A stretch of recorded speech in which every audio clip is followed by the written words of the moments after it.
Hello, welcome to the second part of Class 12. In this presentation, I'm going to be dealing with the most relevant aspects of the article Las medias en español entre la sintaxis y la semántica by Ángela Di Tullio. Since this article is written in Spanish and it deals mainly with the main features of middle constructions in Spanish, this presentation will be delivered in that language. Bueno, ¿cuál es el objetivo de este estudio? Debido a la dificultad para definir claramente cuándo una construcción es media o no en español, ya que éstas carecen de rasgos gramaticales propios, la autora, Ángela Di Tullio, revisa las características que se le atribuyen a las construcciones medias en otras lenguas, especialmente en inglés, y analiza si resultan relevantes para la gramática del español y en qué medida podemos decir que la construcción media en español es una categoría formal. ¿A qué me refiero o qué significa que sea una categoría formal? Es decir, que en su morfología, en su sintaxis, o gracias a su morfología y sintaxis, uno la puede reconocer como una construcción media. Esto es relevante porque nosotros la estaremos comparando con las construcciones medias en inglés, y en esta lengua la construcción media está definida como una construcción sintáctica asociada a rasgos semánticos específicos, pero es una construcción sintáctica. Es lo que vimos en la parte 1, como tanto una construcción media como una ergativa tiene como núcleo a un verbo ergativo, que es una construcción derivada, es decir, un verbo intransitivo que deriva de un transitivo. Bueno, ¿cómo está organizado el artículo? Podríamos decir que está organizado en dos grandes partes. En la primera parte, la autora analiza las restricciones o características que el sujeto, el verbo y el adverbial de una oración deben tener para poder considerarla una construcción media. Y parte de 5 ejemplos que están aquí listados a continuación. En la segunda parte, analiza las diferencias y similitudes con otras construcciones pronominales en español, con la construcción pronominal de pasiva con C, con las construcciones ergativas y con las de C impersonal, que vendría a ser la activa impersonal. Bueno, vayamos a la parte 1, entonces.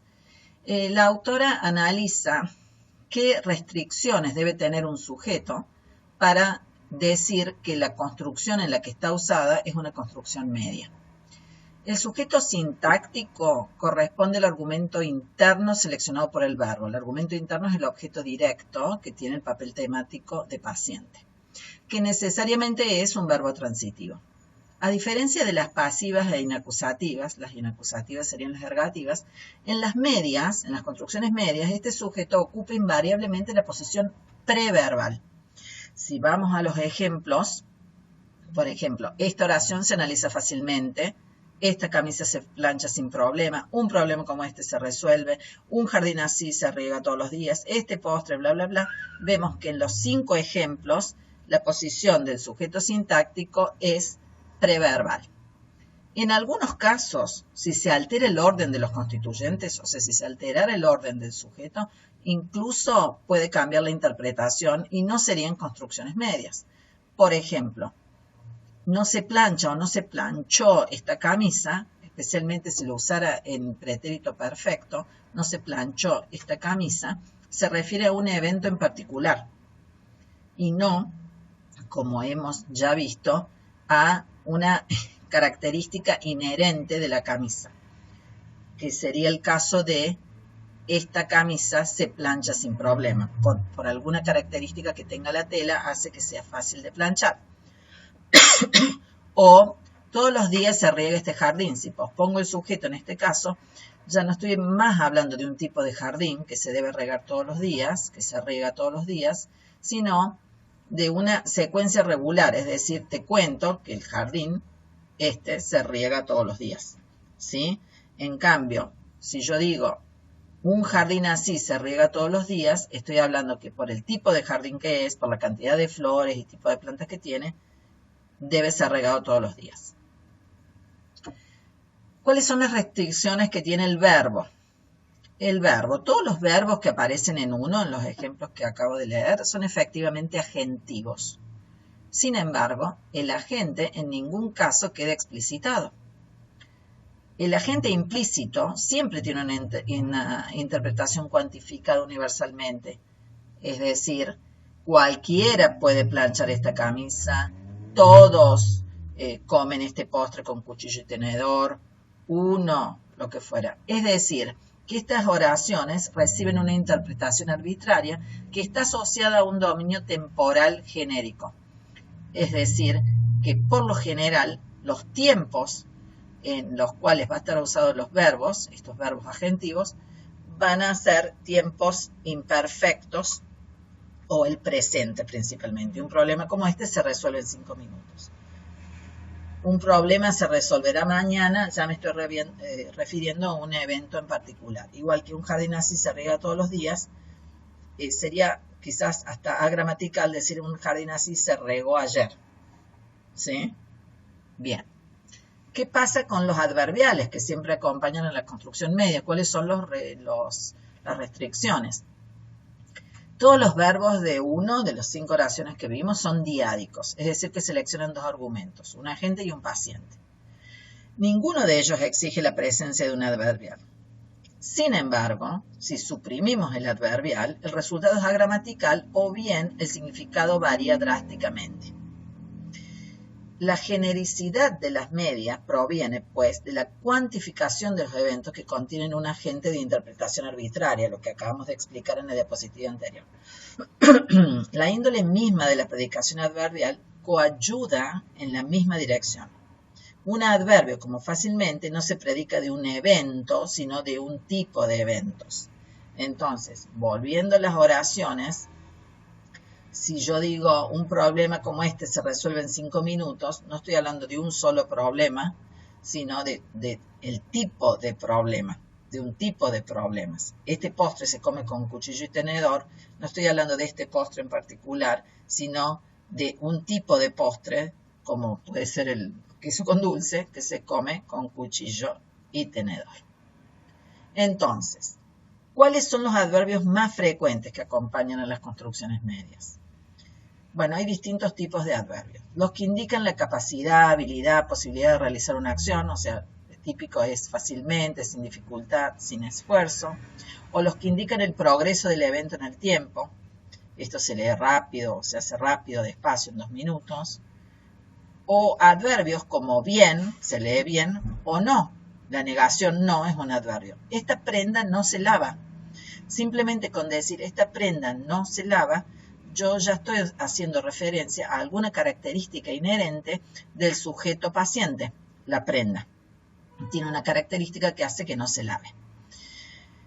Este mismo tipo de significado también puede ser transmitido por un verbo modal, o sea, no solamente por adverbios, sino por un verbo modal, como por ejemplo poder, si el significado es genérico, o deber, cuando el valor es normativo, o sea, de una regla. Esta sustancia se puede comer, o este postre se debe comer con cuchara.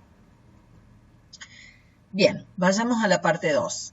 En la parte 2, la autora explica o nos da pautas de cómo hacer para distinguir construcciones medias de otras construcciones pronominales, como pueden ser las ergativas, las pasivas y las impersonales. En español, las construcciones medias se caracterizan por la presencia de la partícula se y forman parte, pues, de las construcciones pronominales. Por ello, las compararemos con ergativas, pasivas e impersonales para establecer sus diferencias y semejanzas. Primero voy a hablar de 2 semejanzas. Bueno, son las que Di-Tullio en realidad enumera. Las medias, ergativas y pasivas son construcciones de argumento interno como sujeto. Nuevamente, ¿qué es un argumento interno como sujeto? El argumento interno es el objeto directo que tiene papel temático de paciente y se lo utiliza como sujeto sintáctico. Eso es común en las 3 construcciones. Luego, las medias, pasivas e impersonales cuentan con un argumento agentivo implícito con rasgos semánticos similares. Es decir, En todas ellas hay implicado un agente. Alguien hace algo, por más que sea indefinido. Alguien come el postre con cuchara. Nadie debe lavar esta camisa. Veamos qué pasa con las construcciones ergativas. El ser gativo o anticausativo es la forma intransitiva de la alternancia causativo-incoativa, en el que el se absorbe el argumento externo, o sea, desaparece el sujeto sintáctico y el agente, mejor dicho, desaparece el agente y lo anula. En las construcciones ergativas se denota un cambio de estado espontáneo, externamente causado. O sea, es importante el hecho de que en las ergativas hay cambio de estado, que es espontáneo y que hay una causa externa, no hay un agente implicado. Entonces, un cambio de estado espontáneo externamente causado que sufre el argumento tema o argumento paciente sin la intervención de un agente. Entonces, son incompatibles con adjuntos finales y adverbios adjetivos. La ropa se secó al sol es incompatible con un adverbio final como deliberadamente o adjetivo para blanquearla. La ropa se secó al sol, el barco se hundió. ¿Se hundió deliberadamente? No. Es un cambio de estado espontáneo. ¿Sí? Se hundió. Solo, uno diría. Hay una causa externa. Los verbos inherentemente adjetivos, ¿cuáles son los verbos adjetivos? Los que enuncian una acción, como cortar, lavar, planchar, son incompatibles con las construcciones ergativas. Claro, porque si son espontáneas, no podríamos usar un verbo adjetivo, porque éstas anulan el argumento externo, es decir, el agente. En cambio, las medias suponen la intervención de un agente, y por ello requieren verbos adjetivos. Nada más que el agente está implícito. Este pan se corta fácilmente. Está implícito que alguien lo corta. Es decir, el pan se cortó, como en una construcción ergativa, no tendría sentido, porque tendría que ser, no sé, un pan mágico que se cortó solo, ¿sí?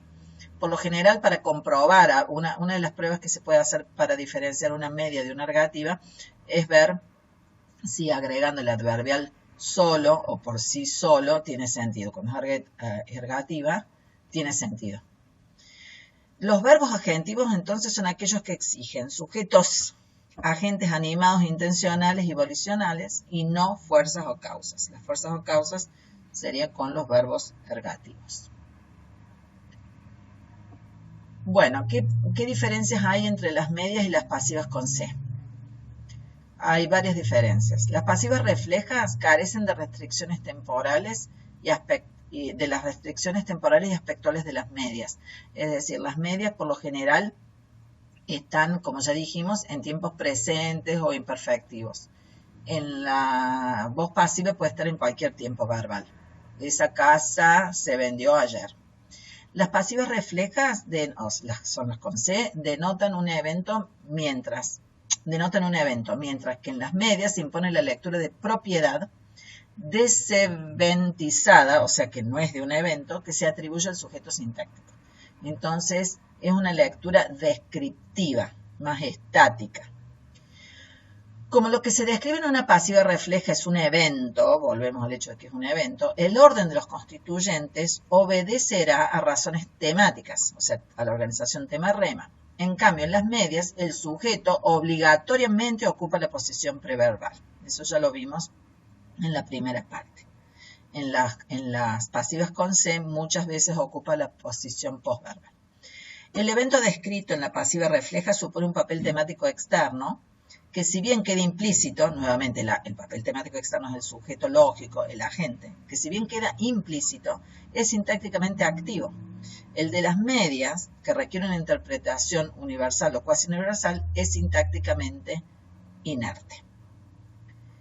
Las medias son modificadas por adverbiales modalizadores que tienen que ver con su carácter cuantificacional. Las pasivas reflejas carecen de este componente modal, o sea, modalizadores, este hecho de decir fácilmente, en 5 minutos, etcétera, etcétera. ¿Qué diferencias tiene con la activa impersonal? Di Tullio la llama el se impersonal. El se impersonal es admitido por todo tipo de verbos intransitivos, incluso transitivos, cuando el objeto directo es preposicional. Por ejemplo, se sobornó, sobornar es transitivo, pero se sobornó a varios políticos. También aquí se supone un agente que, aunque implícito, es sintácticamente activo. Entonces, estos son ejemplos de se impersonal o de activas impersonales, ¿sí?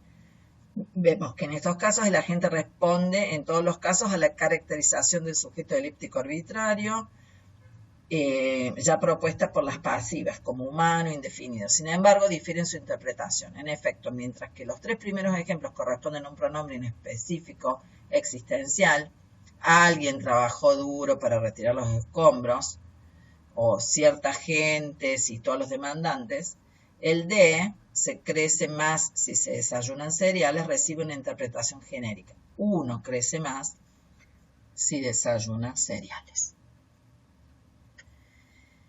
Finalmente, hay otro tipo de construcción que también se considera una construcción media. Si el modificador modal, esto que hablábamos de fácilmente, en un santiamén, sin dificultad, si el modificador modal constituye un licenciador, o sea, que posibilita un licenciador de la interpretación media, puede preverse que la media tendrá puntos de contacto con una construcción sintáctica o un adjetivo de verbal que expresan un significado similar. Un adjetivo de verbal es que deriva de un verbo. Entonces, esta oración se analiza fácilmente, sería una media canónica. Esta oración es fácil de analizar, o esta oración es analizable, si bien no tiene esta morfología pronominal, tiene una lectura media, porque quiere decir que tiene ciertas características el sujeto paciente que hacen que sea fácil de analizar. En inglés tenemos algo parecido y son construcciones pasivas. This sentence is easy to analyze, right? Or children are easy to teach. They are easy to teach. It means that they have something in their characteristic that make them easy to be taught. Bueno, entonces, ¿cuál es la conclusión final a la que llega la autora? Recuerdan que ella quería saber, a ver si vamos al objetivo del artículo. El objetivo es que como es difícil definir claramente cuándo una construcción es media o no en español, porque carece de rasgos gramaticales propios, ya que los rasgos que tiene son prácticamente iguales a los de la pasiva con C o a los de las ergativas, la autora revisa las características que se le atribuyen en las construcciones medias en otras lenguas, especialmente en inglés, y analiza si esas características resultan relevantes para la gramática del español. Y en qué medida podemos decir que la construcción media en español es una categoría formal. O sea, por la forma, simplemente por la forma, podemos decir que es una construcción media. Por la forma o la estructura superficial, diríamos que no. La conclusión a la que llega la autora es que las construcciones medias españolas constituyen una categoría nocional, es decir, semántica y no gramatical, y que para diferenciarlas de otras construcciones no pronominales o pronominales, como las pasivas, ergativas y activas impersonales, se debe recurrir a un análisis semántico detallado. Muchas gracias.